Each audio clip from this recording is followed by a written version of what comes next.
She led them down to a loft just above the bustling main floor. They came to one of several partitioned rooms. Inside, at a desk in front of a computer, sat a young man tapping away at a keyboard.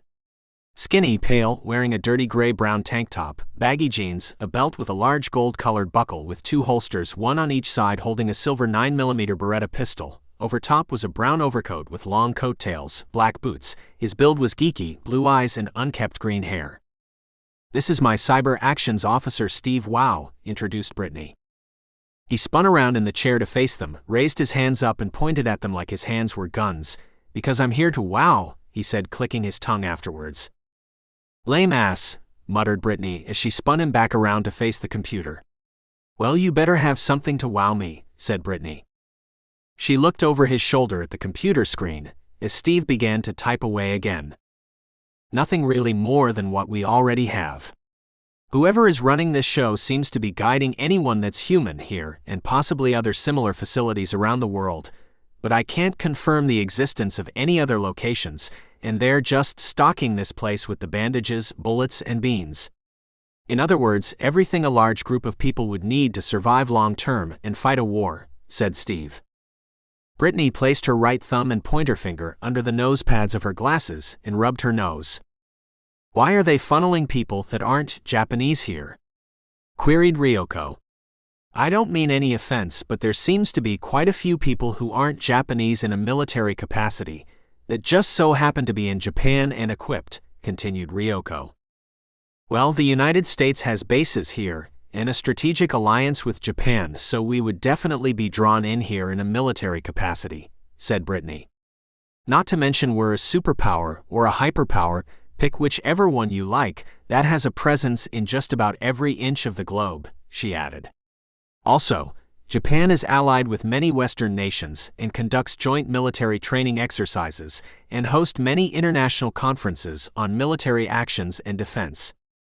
Lex made a silent motion confirming this, as this was a similar reason as to why he was in Japan as he had stated to the group earlier.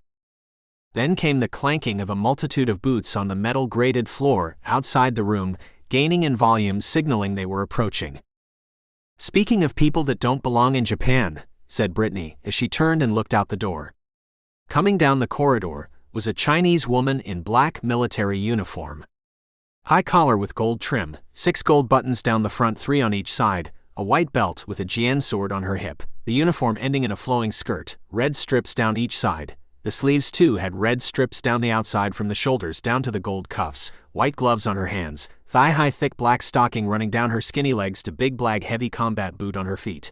A flowing black cloak rested open on her shoulders with a high collar as well with gold trim and buttons down one side. A black officer's hat with red hatband rested on her head with a red hammer and sickle emblem placed prominently on the front center. Her skin pale and fair, her hair long, flowing and black, her eyes gray and her expression flat.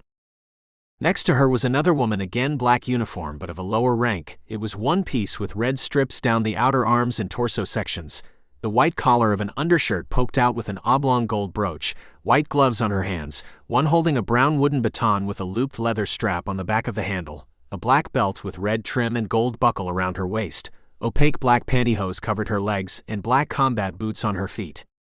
Her skin fair, her hair flat mid-back length brown and styled up in the front, her eyes golden. Her expression seemed to suggest that she knew something that others in the area didn't. They were accompanied by a group of heavily armed and armored men, all looking alike and indistinguishable from the next. Black tactical masks covered their faces. They had on thick heavy black jumpsuits with knee and elbow pads and black bulletproof vests. Red strips ran down the outside of their arms and torsos, black tactical gloves on their hands, knee-high tactical boots on their feet. Packs full of gear on their backs, red berets on their heads, and armed with QTS-11 individual integrated combat system, an assault rifle with an airburst grenade launcher. The two ladies entered the room as the men waited outside.